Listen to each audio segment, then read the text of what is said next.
When it comes to quality sleep, Ashley has you covered with top mattress brands at winning prices and with special financing options available. You can snooze now and pay later. Plus, your mattress purchase helps give the gift of better sleep to children in need and U.S. Special Operations Forces. Visit your local Ashley store or shop online today and make every snooze count. Financing is subject to credit approval. See store or ashley.com for details. Rosetta Stone is the language learning program with a lasting impact. I've been using their app to learn French, and it's not just about memorizing words, but actually having real conversations. And it's not just French. They offer 25 languages. Right now, Rosetta Stone has an awesome holiday deal, 50% off their lifetime membership. Every language, unlimited access forever. For anyone keen on diving deep into a new language, check out rosettastone.com. It's a game changer.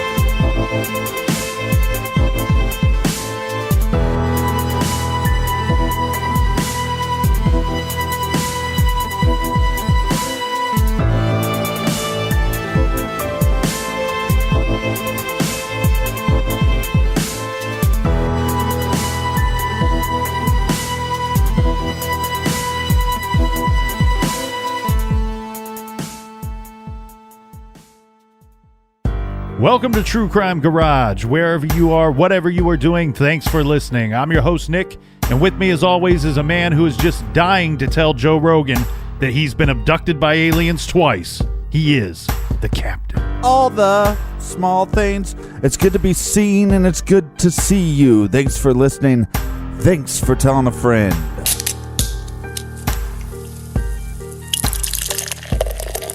Today we are drinking Lonesome Boatman Ale by the brilliant guys and girls over at the Outer Light Brewing Company over in Connecticut. Garage grade 4 out of 5 bottle caps. The Lonesome Boatman was my best friend at sea. Well, Lonesome Boatman Ale is a red ale. It's a very complex red ale, bready, toasty, and hoppy. But the thing I noticed first is this is a very high quality and balanced red ale, perfect for the colder months. He was a gentleman's gentleman. And we were able to warm up to this Outer Light brew thanks to Sarah in Benbrook, Texas. And a big shout out to Leslie in St. Louis Park, Minnesota. Next, we have Cynthia from Janesville, Wisconsin, who says she gives the garage 5 stars. Hey, to all of our friends donating to the beer fund, I give you 5 stars. And a big we like your jib to Kelly and Port Moody, British Columbia. And last but not least, we have Jenna in Nashville, Tennessee. So thanks to everybody for going to the website and helping out the garage. If you want to fill up the fridge for next week's show, go to truecrimegarage.com, click on the donate button. And only a couple days left to get your Parts Unknown pre-order t-shirts. Get your order in today, or you're just going to be locked out of Parts Unknown forever. So let it be known that time is running out for Parts Unknown, right, Captain? That's enough of the business. Everybody gather around, grab a chair, grab a beer. Let's talk some true crime.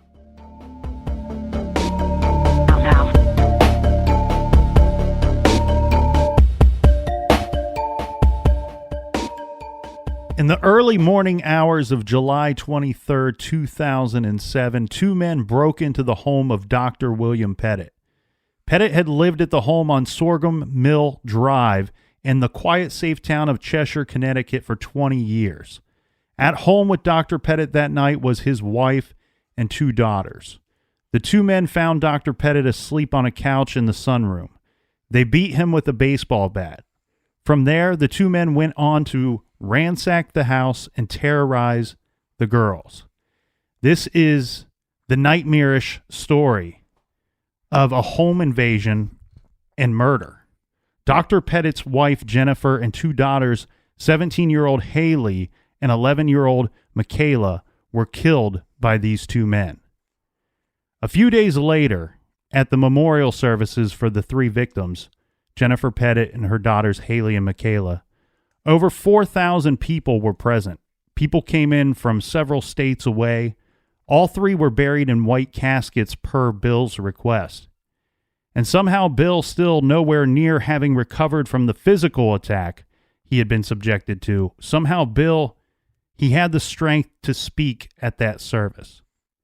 Now let's go back to Monday, July 23rd, because right after the vehicle stolen by these two men, Jennifer's van, had crashed into two police cars. The police thankfully arrested those men, right? So now we have these two guys in custody. The police arrested Joshua Karmasajewski. He's younger than his partner in crime, Stephen Hayes, by about 20 years. The two of them, they shared the same set of issues. Both of these guys are career criminals. They're in and out of trouble for most of their adult lives. They both have problems with alcohol and drugs. Now, both these guys up to this point were guilty of having committed pretty much just petty crimes, breaking into cars, stealing cars. That was Stephen Hayes' thing. Within hours of the arrest, Stephen Hayes was ready to confess and tell the police just what went down, the how and the why. Now, according to Stephen Hayes, the two men, he and Joshua, had met at a halfway house and became friends of sorts. Hayes would typically commit crimes to feed his alcohol and drug problems, but he was looking to, quote unquote, step up his game. He wanted to start breaking into homes because he was under the impression that you will find more money and more valuables, especially if you go and pick out a nice home and watch it for a while. Anyway, Joshua is a pro at breaking into homes. As a matter of fact, that is like his specialty. He's been arrested many times for breaking into homes. Yeah, and I think when he was arrested one time, he claimed that he broke into 18 different homes. Mm-hmm. So Joshua starts showing his new friend Stephen Hayes how to pick out a good house, how to break in, what to look for, all that sort of stuff, right? In fact, just the day before they broke into the Petit's home, the two had broken into several homes. Stephen Hayes was learning new criminal skills, and Joshua now, with the help of a partner, was scheming other ways to increase the score. Plus, it's widely believed that he wanted to start committing other types of crimes rather than just B&E and burglary. One of the questions becomes, why did they pick the Petit family? Well, we have a situation, Captain, where late in the afternoon on Sunday, July 22nd, 48-year-old Jennifer Hawk Petit, she's with her 11-year-old daughter, Michaela. They went to that Stop and Shop grocery store in Cheshire. Now, during their trip to the grocery store, somehow they attracted the attention of Joshua Karmasajewski, who followed them home. He was there waiting for somebody. He said something like a contractor was supposed to pay him some money or something like that. But anyway, he sees the woman and her child at the store. It seems like he may have had some attraction to the child. He definitely did. Yeah, and he decides to follow them to their home, where he notices that they live in a nice neighborhood in a big house. And I think he says, quote, "It looked like a nice place to be someday." Yeah. Stephen Hayes would tell us that Joshua told him that he had liked the way the 11-year-old girl looked. Stephen Hayes messages Joshua. He sends him a text message saying, "Hey, I'm chomping at the bit to get started. Need a margarita soon." To which he gets no reply from Joshua. Stephen Hayes then texts later saying, "We still on?" ? Joshua replies, "Yes." Stephen Hayes wants to know if it will be soon. And Joshua answers, "I'm putting the kid to bed. Hold your horses." Stephen Hayes then wrote, "Dude, the horses want to get loose. LOL." At some point, the two men get together that evening, and they decide to go out to a bar, and they're having several drinks. I'm guessing what they're doing is they're planning their attack, because Joshua is telling him about this home that he has become aware of, that he followed these two people home from the Stop and Shop grocery store, and he liked their house. It was a big house. There was probably lots of valuables in there. According to Hayes' confession, the two men had planned to rob the Petit home under cover of darkness, leaving the family bound but unharmed. The men got into the home through the cellar door. Remember the cellar door that leads down into their basement from their backyard. The lock on this door was broken. It actually had been broken for quite some time. Yeah, but this is also a neighborhood at that time. A lot of people didn't lock all their doors. Mm-hmm. And the cellar basement stairs, once inside, would lead up to the Petit family's kitchen.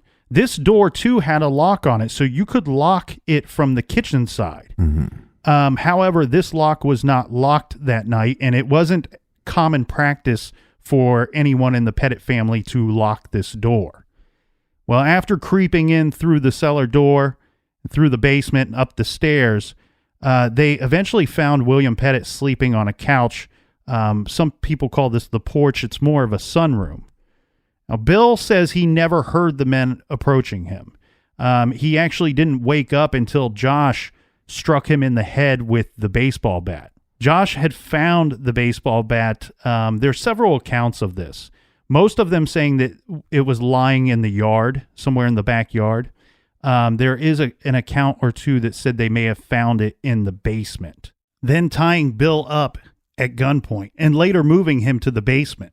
The children and their mother were bound and locked in their respective rooms. Stephen Hayes said that he and Karmasajewski were not satisfied with the amount of money or valuables that they found in the home, and that was when the bank book was discovered, which showed that big available balance that we discussed. Stephen Hayes went and he purchased the gas, the gasoline in those 2 jugs. He actually did this about 7 o'clock. He actually got lost on his way back to the home, driving around more than necessary. He was communicating with Joshua either by way of text or phone calls or both to try to find his way back to the Petit home, which, of course, we know he ultimately did. Mm-hmm. He unloaded the gas, and then he drove Mrs. Petit to the Bank of America. He mostly drove around. You had said yesterday that she was in there longer than he had expected, and I think this probably made him nervous knowing that there would be some type of cameras or possible surveillance outside of the bank. So he was driving around maybe to hide his identity a little bit better. But during this time, Joshua, still back at the house, he severely escalated the nature of the crimes that would be committed. Stephen Hayes says that when he returned with Mrs. Petit and the money back to the house, that Joshua had told him that he had sexually assaulted the 11-year-old girl that was locked in her room upstairs. He said that Joshua provoked Stephen Hayes into raping Mrs. Petit. While Hayes was raping her on the floor of the living room, Joshua entered the room at some point and announced that Bill Petit had escaped the house. Yeah, but let's be clear about this because, when they're first arrested, Josh is coming out right away saying, my name is, Josh. There's these, here's the people that are in the house. When Stephen is arrested, he doesn't give them the name. He doesn't basically cooperate at all. Within hours, they're both kind of turning on each other. Mm-hmm. This is just shows you what kind of horrible pieces of shit these people are when they say, oh, well, he provoked me to rape the mother. Yeah, you could have just said no. Mm-hmm. You got gasoline because you were worried about fingerprints and DNA. So you knew you're going to torch this house. Yeah. They go back and forth with their stories and they're constantly like, it seems like most of the time they're telling the truth. And then there's these little tiny gray areas where they start putting the blame on the other individual. And I think this is one of them. Oh, he provoked me. Yeah. I mean, we have this situation where Stephen is saying that the plan was to just get rid of the fingerprints, that we just need to hide evidence that we probably unknowingly left within the home. Mm-hmm. And if we could get this gasoline, we could ransack the house, we could get the money from the bank, and then we could tie this family up, move them elsewhere, and torch the house with the gasoline. Right, and what he's saying is because Josh escalated it by raping the daughter, that's the reason why they had to kill him. Mm-hmm. You knew that they saw your face anyways. Mm-hmm. I think there was a possibility that they knew that they were going to get rid of this family, all along. And Stephen says once he's told by Joshua that Bill Petit had escaped the home from the basement, that he strangled Jennifer and then doused her lifeless body and then other parts of the house with that gasoline, including the daughters' rooms, while they're still tied to their beds. Both of the daughters had been doused with gasoline, each with their heads still covered with these pillowcases. Fire was started, and Stephen Hayes and Joshua Karmasajewski fled the scene. Haley and Michaela both died from smoke inhalation. They were burned to death, and the oldest one, there were signs that she actually got up. So she was alive while she's being set on fire. And as we said, the two suspects fleeing the home, they're immediately spotted by police, pursued and arrested just 1 block away from the home. The whole home invasion lasted roughly 7 hours. Both men smelled strongly of gasoline during the interrogation process. Detectives noted this.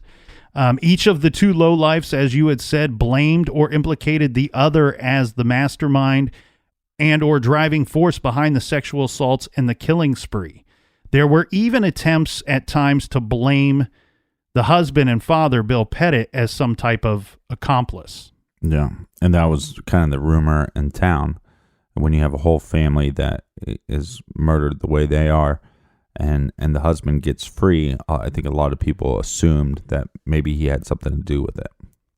On September 13th, 2010, this is how long it takes, Captain, to get to the first trial in this situation. Well, but there's some stuff to talk about before the first trial.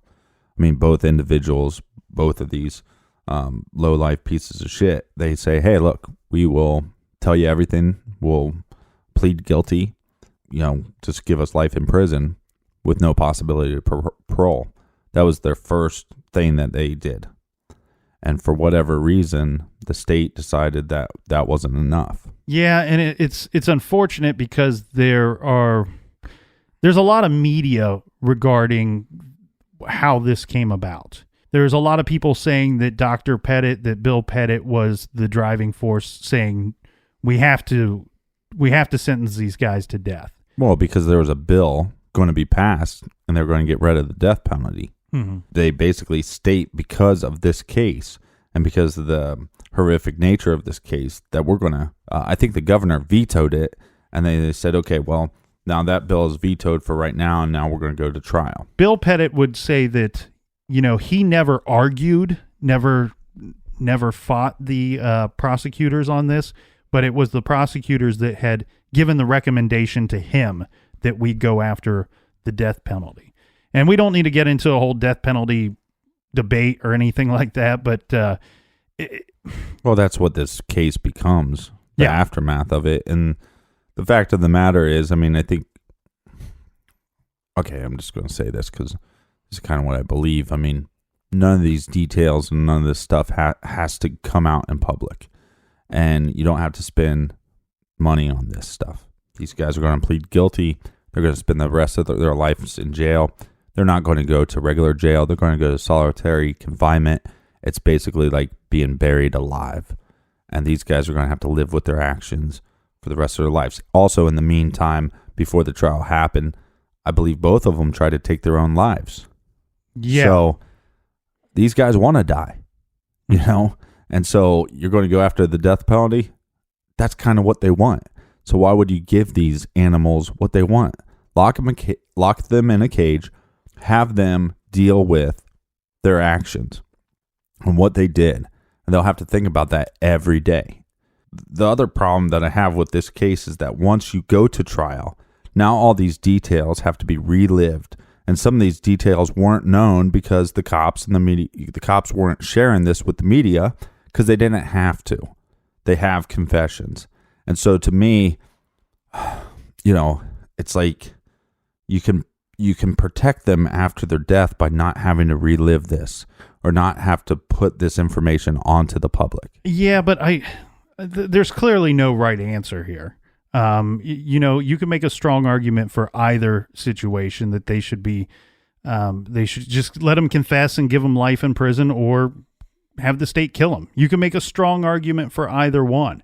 I think in this situation, whatever the sole survivor of the home invasion wants to go after. And if the prosecutors... Yeah, but that doesn't make it right just because he was the sole survivor. It doesn't make it wrong, though, either. I think there is a right and wrong answer here. Okay. I mean, I think one, I don't know if we should get into this right now, but the state spent over $7 million trying to prosecute these guys. And then Stephen has now asked to be sent to death, and they're still appealing it. He's like, hey, go ahead, kill me. I want to die. I don't want to live with what I did. And the state's still going, no, we're still going to have appeals. We're going to still spend more and more money on this. I don't know how that makes any sense. Okay. Well, I don't want to put a dollar amount on seeking justice for victims of horrible crimes. How's that seeking any justice?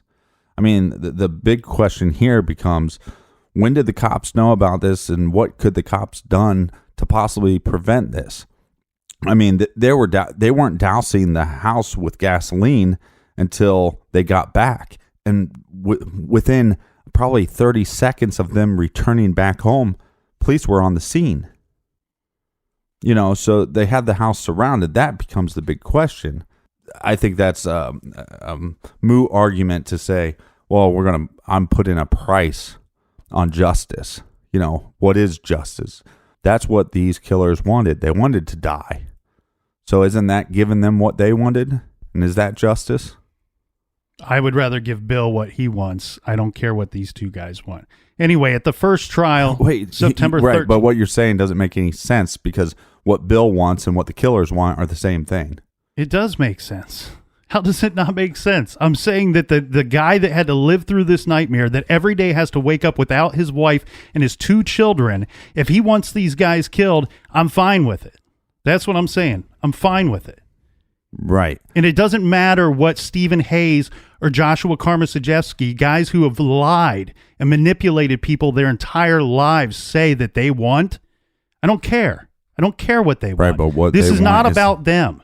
Right, this is not about them at all. But once you go to trial, once you go seeking the death penalty, then guess what it becomes about? It becomes about them. Because now we have to argue, why did they do this? What made them this way? And so the whole trial becomes about the horrific stuff that they did to your family, and then it becomes about these 2 individuals. And if you would have just taken the plea deal and you just would have locked them up for the rest of their lives, we wouldn't be talking about this now. We wouldn't? I don't think so. I mean, this is a home invasion with 3 murders. This is one of the most publicized home invasion murder cases in the state of Connecticut. Yeah, and one of the main reasons it's so publicized is because they went to trial and sought the death penalty. Okay, let's get to the first trial, because we could debate this all night. We have the first trial. It takes till September 13th of 2010 to take place. Now, unfortunately, Bill had to sit just about 10 feet from one of the men who had killed his family. At the very start of the trial, the defense for Stephen Hayes simply stated that everything the state says Hayes did, he is guilty of. He broke into the Petit home, watched his partner beat Mr. Petit with a baseball bat. He tied up the girls, purchased the gasoline, drove Mrs. Petit to the bank to get the money, returned her to the home, raped Jennifer Petit, and strangled her. He then followed Josh as the 2 perpetrators fled the home, knowing it was in flames and that 3 persons were tied up and still alive. At least 2, possibly 3 people tied up and still alive in the home. So this trial was not going to be to decide if Stephen Hayes was guilty. Now, this trial would simply decide how Stephen Hayes is going to be punished. Would he get sentenced to life in prison, or would he get the death sentence? Attorney Thomas Ullman told the jury, this is Hayes' attorney, told the jury that a sentence of life in prison would be the harshest possible punishment for his client because he was so tormented by his crimes and would be isolated in prison, stating life in prison without the possibility of release is the harshest penalty. It is a fate worse than death. If you want to end his misery, put him to death. If you want him to suffer and carry that burden forever, the guilt and humiliation, sentence him to life without the possibility of release. Yeah, and one of the things like I said before, he tried to kill himself.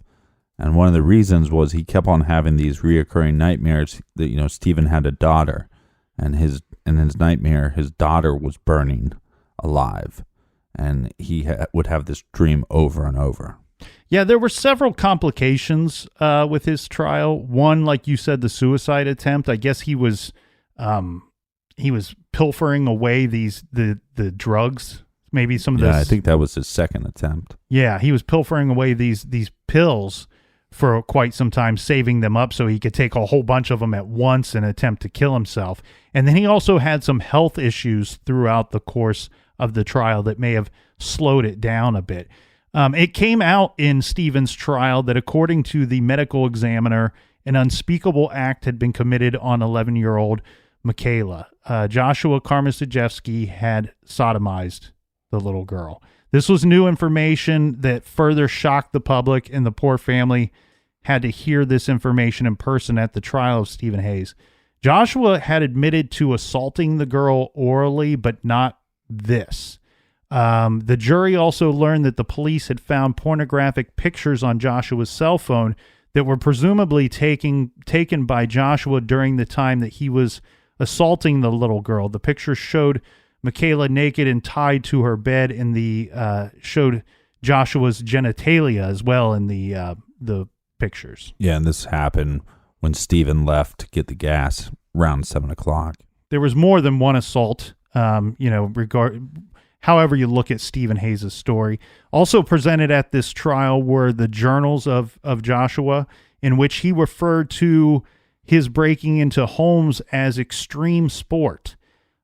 In his diary, he chose to call Bill Petit a coward and claimed that Bill could have stopped the murders had he wanted to. He said that Jennifer, the mother and wife, was brave, and that Haley, the oldest daughter, was a fighter. And again, he said Bill was a coward. The man he had beat over the head multiple times with a baseball bat. I mean, it's just ridiculous that he would refer to Mr. Petit as a coward. I mean, we have Stephen Hayes. Stephen Hayes says in his confession, he says that Josh hit Mr. Petit in the front and back of the head with the bat as hard as he could. Now, this is a man that most certainly was threatened with a gun. Quote, remember the quote, "If he moves, put 2 bullets in him." A man that had lost over 7 pints of blood, that was slipping in and out of consciousness. A man that was beaten and bound and had to hope and pray that the men that had beaten him were being honest when they told him they were only there for the money and then they would leave.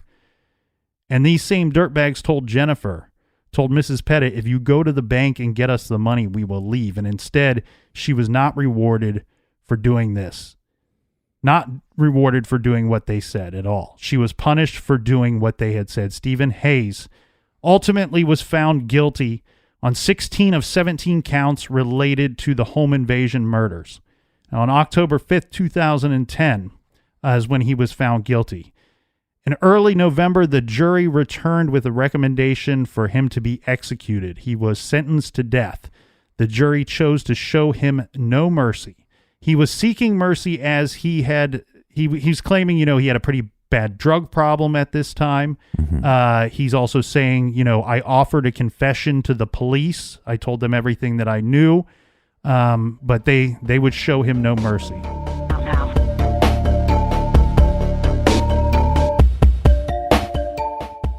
This show is sponsored by BetterHelp. Do you look forward to the holidays? Maybe you struggle with seasonal blues. This time of year can be a lot, and it's natural to feel some sadness or even anxiety about it. But adding something new and positive to your life can counteract some of those feelings. Therapy can be a bright spot, something to look forward to make you feel grounded, and to give you the tools to manage everything going on. If you're thinking of starting therapy, give BetterHelp a try. It's entirely online, designed to be convenient, flexible, and suited to your schedule. Just fill out a brief questionnaire to get matched with a licensed therapist and switch therapists at any time for no additional charge. Find your bright spot this season with BetterHelp. Visit BetterHelp.com/garage today to get 10% off your first month. That's BetterHelp, HELP.com/garage. Rosetta Stone is the language learning program with a lasting impact. I've been using their app to learn French, and it's not just about memorizing words, but actually having real conversations. And it's not just French. They offer 25 languages. Right now, Rosetta Stone has an awesome holiday deal, 50% off their lifetime membership.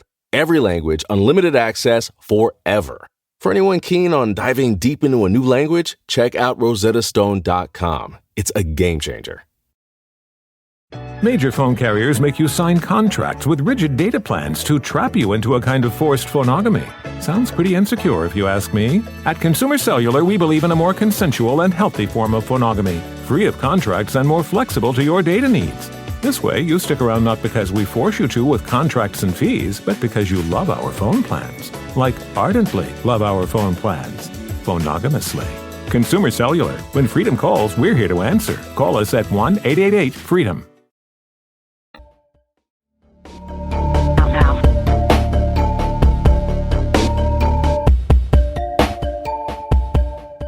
All right, we're back. Cheers, mates. We're back from punching each other in the face. Cheers to you, Captain. On December 2nd, 2010, Stephen Hayes, he apologized for the pain and suffering he had caused the Petit family and added that death for me will be a welcome relief, and I hope it will bring some peace and comfort to those who I have hurt so much. Now, Judge John Blue formally imposed 6 death sentences, one for each of the capital charges.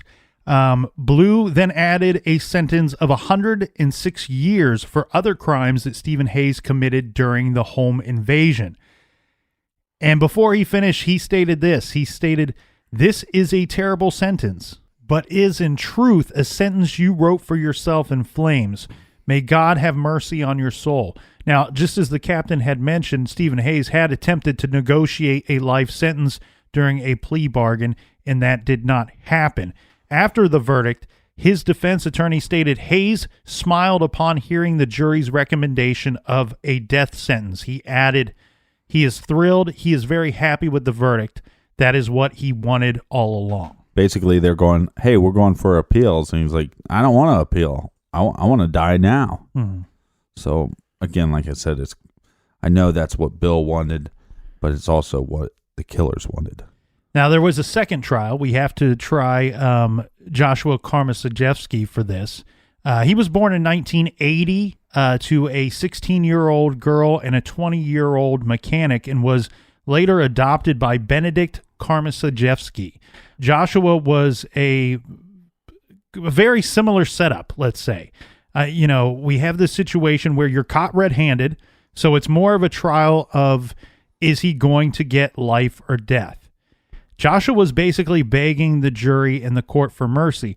His biological parents had a history of mental illness, and Joshua grew up in a home where he was molested. When he was about 4 years old, his adopted parents brought in a 15-year-old foster kid who raped Joshua and put cigarettes out on him. When Joshua was older, he ended up molesting his little sister. It's a little unclear how much knowledge the parents had of both of these situations, but it seems like at some point during his childhood, they had some type of knowledge. Yeah. And then choosing to deal with these situations themselves rather than to involve the authorities or any type of counseling. What angers me is that this guy gets his day in court to basically, justify why he did what he did. Mm-hmm. And so, but these claims, originally when they made these claims, I thought, well, this is probably just a bunch of, horse shit, right? Yeah. But the kid was 14 at the time, the foster kid. He admits to it. He apologizes, but it seems like this family always turned to religion. So instead of going to the authorities or anything like that, okay, well, homosexuality is wrong, and we're going to put this kid and we're going to push religion onto him. And I think that's one of the reasons why, how do I say this, that he was attracted to younger females, probably because of the abuse. Okay. But didn't turn to males because of the condemning nature of the church. Of his religion, yes. Right. just to be clear, in case it confuses anybody, we're telling this story here. And the story is that homosexuality... The situation is this. Homosexuality is wrong according to Joshua's church, to the church that he attended at the time, not according to the captain or the colonel or Nick or however many people are in the garage here. But now, like we saw in the first trial, Captain, with the journal, with Joshua's journal coming out, that stating, Bill Petit was a coward, we see this again in the second trial, where Josh is now saying he claimed that he believed that Bill Petit could have escaped earlier. He claimed that the zip ties and the rope were loose enough that Bill could have wiggled his way out at any time. His lawyer, Joshua's lawyer, also argued that for his client to be sentenced to death, the victims that were murdered had to have died in a cruel manner. Now, their argument is because two of the girls, here's their argument. This is going to make you want to. You thought vomit. You thought you and I got into it earlier with the back and forth. This is going to make you want to kick a hole through the garage door here. Done and done. Okay, so the argument is this: that Stephen Hayes killed the mother, right? So you have to take that one off the table when you have Joshua on trial. So he should only technically be charged with killing two people. And they're stating these two girls, their cause of death is technically listed as smoke inhalation. The smoke inhalation is described, and this was forced to be described by Josh's lawyer. He had the experts, the medical experts, explain what typically happens when somebody dies of smoke inhalation. Well, their argument is that the way the experts described this did not particularly mean that it was a cruel manner in which these two girls were killed. Of course, they purposely failed to mention the hours of traumatizing the girls, the little one raped, both doused with gasoline, and like you said, were on fire and surrounded by flames as they died. There were some details that were learned in the trial regarding that night, as the two men had some troubles with 17-year-old Haley. Remember, Joshua's journal had said that she was a fighter. Yeah. Both the men had ripped landline phones out of the walls once they took over the home.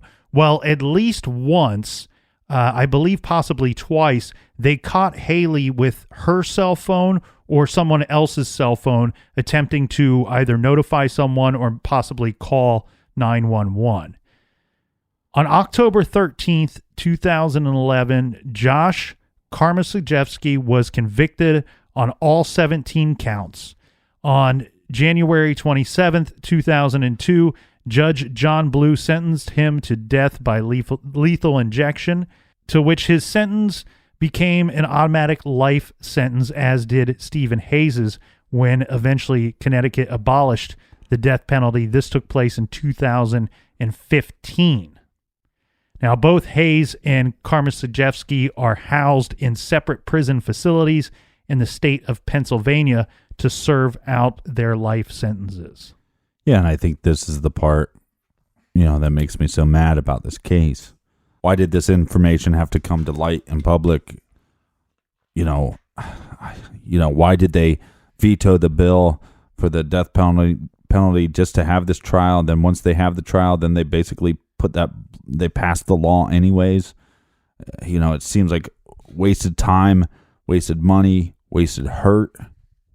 I don't know. Well, to be fair to you, Captain, I think as with all of us, this is just one of many aspects of this case that make us all very angry and upset with everything. I mean, there's just no way to feel good about any of this, regardless of what type of sentence or punishment these two monsters end up getting in the end. Right, and HBO made a documentary about this, and when I was watching it, towards the end of it, and they're talking about Josh's trial and what happened to him as a kid. I mean, I think that's what really frustrated me the most, and what made me so angry is these guys are horrible individuals, and I don't want to know why they got that way. And I don't want to feel sorry for them at all. But when you hear the stuff that happened to this kid, somebody helped create a monster. Was he going to be that way? Did this happen without that? I don't know. Whatever you think is justice, whether it's the death penalty or just rot in jail, I just want that to happen. But I don't want to look at him as a victim. And I think by giving him the day in court, you have to examine those things. Yeah, and this was unique because for the first time in the state's history, the Connecticut State Judicial Branch offered post-traumatic stress assistance to people who served on the juries of these 2 triple murder trials because they had been required to look at disturbing images and hear ghastly testimony. There were several parts during both trials where there were pictures that were not shown to the public, to the people that just showed up to witness the trials.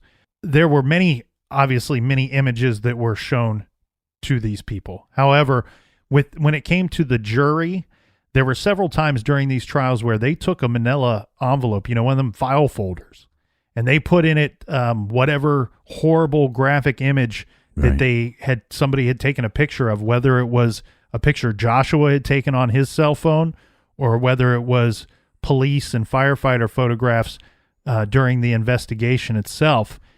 And they had to pass these folders along.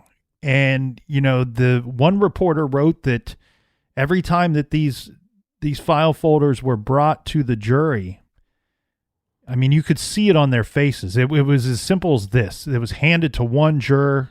He or she would open up the folder, look at the thing for a second or two, close it, and hand it to the next person.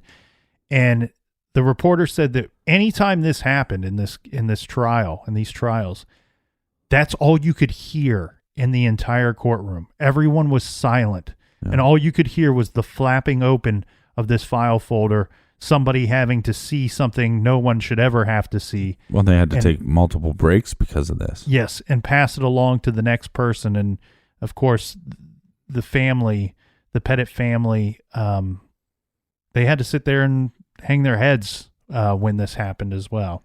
The victims, these 3 angels of humans, they're the victims, not these animals. But you give them their day in court, and like I said, you have to examine that stuff that happened to them as well. Yeah, I mean that's 2 monsters pleading for mercy. They obviously didn't show anybody any mercy that night, so I'm glad that 24 people decided not to show them any mercy, as well as the judge. The aftermath of this thing, I mean, is huge, but I did want to touch upon a few things. Bill Petit established the Michaela Rose Petit Scholarship Fund for the Chase Collegiate School. He also established the Haley's Hope and Michaela's Miracle MS Memorial Fund. There were several organizations and foundations that have been set up because of Bill Petit and because of people close to this case, trying to do a lot of good because a lot of bad happened. Yeah. In August of 2012, Bill Petit married. He got remarried, and eventually him and his new wife went on to have, I believe, a son. So some kind of form of healing for Bill. And they actually tore down the Petit family home, and they turned that into a memorial garden. I really like what one of the grandparents said, is that if closure means anything of forgetting, then I don't want any closure. And I thought that was good, because the thing is that these the 3 beautiful souls, they were trying to do good in the world, and who knows what. I mean, you have a young daughter that raised over $50,000 for MS. Yeah, that's yeah. I mean, they were the 3 girls were good in every sense of the word. I mean, all 3 of them. And here's one thing I also want to touch upon too, Captain, is, I've heard people say, and I think this is a fantastic quote, that one's character is best judged in a time of tragedy. And the way that the Bill Petit and his parents and the family members of, the Hawk family and Jennifer Petit's family, the way that they carried themselves, presented themselves, and their humanity through this whole thing, to me, it was amazing how well they were able to carry themselves and hold themselves together during and remain civilized in a situation that none of us can imagine and should never have to imagine going through. Now, Bill Petit, he has not returned to his medical practice since the murders, stating that his desire is to be active in the foundation set up to honor the memory of his deceased family. Right. He now serves as I believe, a state representative. The other thing, too, regarding him not returning to his medical practice, we have to keep in mind the injuries that he sustained during that, and the type of, he's got to have a clear mind. Mm-hmm. He's got to have steady hands. He has to be able to think on his feet because of his job. And he has said that the injuries he sustained and the loss emotionally, mentally, his heart is broken, that he's no longer able to be of sound mind and to be somebody that's able to care for his patients in the way that they deserve to be. Yeah, when you go through a tragic like that or a tragic loss like that, you have to figure out why care to go on, and that's what he had to figure out. One final thought for me, Captain, is Joshua Karmasajewski. He called Bill Petit a coward. And personally, I can't think of a more sick and cowardly act than raping a child. Joshua Karmasajewski is a child rapist. He had a daughter of his own, and there may have been one possibly good thing that could have come of this. I believe he would have eventually, if he hadn't already, I believe he would have raped his own daughter, and very likely many times. That's what he is. That's what Joshua Karmasajewski is. He's a child rapist, and he, in fact, is the coward. Bill Petit, because of cowards like Joshua Karmasajewski and Stephen Hayes, he chose to speak at the funeral and 2 trials for his wife and 2 daughters. And on those days, William Petit was more of a man than I have ever been asked to be, and more brave than I could ever imagine to be. One thing that we should touch on, because if we don't, we'll probably get some hate mail, is the reaction from the cops and how they handled this situation. There has been some criticism from the Hawk family. Yeah, and I get it. I don't know that here's the problem. I'm able to sit here in the garage with you, and have a good time with you, and not today, my friend. Yeah, today's been aggravating, but it's because of the case, not because of you, not because of anything else outside of this. You. But I'm lucky. I'm able to sit here and have a beer and relax and talk about this thing that happened 10 years ago. Right. And so you'd think my mind would be clear, more clear than what it is, that I should have a hard stance on these different opinions, but I don't. What I see is a crime that took 6 or 7 hours to commit that broke a lot of people. It broke the family members, and it broke the community. The thing here is you have a situation where I think in a good number of ways the police were just following protocol. They were setting up a perimeter. They were trying to, they have to keep the peace, and if that means trapping it within inside those 4 walls, right, sometimes that's what they have to do. And as you and I both agreed on, they don't fully know the situation as to what's going on inside those 4 walls. I agree with the people that are angry at the police. Right. And here's what I mean by that. I agree that they're angry because I too am angry. I just don't know that the police are the right people to be angry at. I think that this case is one of these ones that just rips your heart out. And the problem is when you have these 2 lowlifes who get life sentences or committed to death, whatever, regardless of what they end up getting, you're still angry, you're still mad, and you're still upset. And at some point, you need more to blame than just these two guys, because this just seems too horrible for only two people to be responsible for. Right. And so that's when, when you see the Hawk family upset with the police, I agree with them. And I think you have to let them vent. I don't know what could have been done differently. I know that Bill has never publicly blamed the police for any misdoings. Yeah, you want to talk about being courageous. I mean, here's the individual that he feels, he lost all this blood, and he still feels that he should have went up the different stairs instead of going outside, that he should have went into the kitchen. And I think he blames himself a little bit, and he's probably angry. And I guarantee you, these cops, this law enforcement team, now knowing what they know, I guarantee you they're angry with some of their decisions. Put yourself in their shoes. You don't know what's happening. You're trying to assess the situation. These cops did not want this to take place. I guarantee you that every single one of them wishes that they could have stopped it.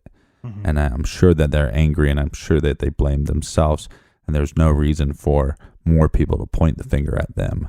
Hey, one thing I want to point out to all the great garage people out there is that we have our blog that's active on truecrimegarage.com. A lot of these cases, we cover so many cases, a new one every week. A lot of times we are asked if we could do an update and things like that. Yeah. The blog is a running update of all those cases. And the great thing is that everybody out there gets to contribute to that blog and to that information. You can participate by reading or writing your own comment there. I do want to throw one thing in here, please, Captain. No. Silent. He shut it down just like that. Regarding this case, let's not get into a whole pro against death penalty debate on the blog. We will refrain from doing that, but certainly leave your other thoughts there at truecrimegarage.com. A lot of interesting conversation going on regarding the Kanika Jenkins case, the Delphi case. All these cases still very active, so check out that information there. Yeah, you can speculate if we're left or right wing, but we'll never tell you because this is not a political show. So, what I can tell you, Captain, is that this case has made me so very angry, and I'm very lucky and thankful to have a whole big bowl of leftover candy bars from last night, and I will use that entire bowl to comfort myself. Well, I'm going to use... and get me through this troubling moment. I'm going to use a thing called bourbon. So, all right. Thanks for sharing on social media. Thanks for supporting the show. We would be nothing without you. We'll see you again next week. Have a happy Halloween. And until next week, be good, be kind, and don't litter.